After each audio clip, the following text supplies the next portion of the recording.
Conscious versus subconscious mind. Let us understand it deeper to achieve our goals. Our brain requires a great deal of energy to operate.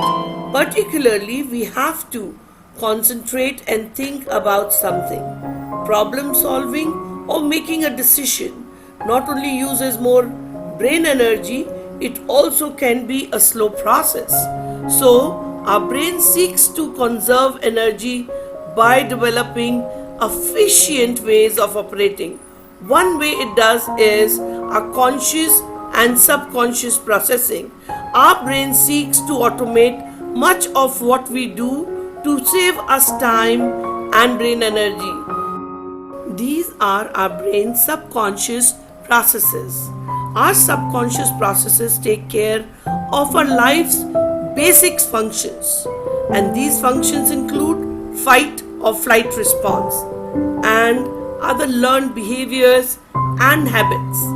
We don't really think about these things, they just happen on autopilot or comes second nature.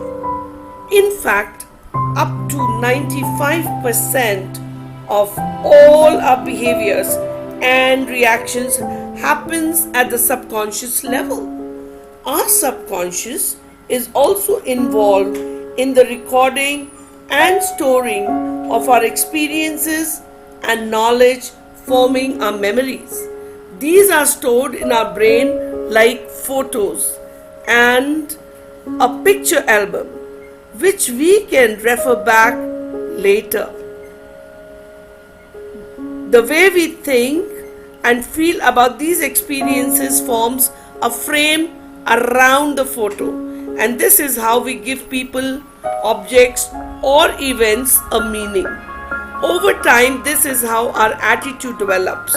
For most part of our conscious processes help us navigate the world efficiently, yet sometimes we might develop unhelpful habits or attitudes that prevent us from achieving our goals.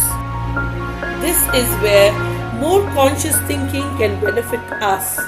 Our conscious processing involves our higher thinking capacity, where we can be more mindful and considerate about what we think, feel, and do.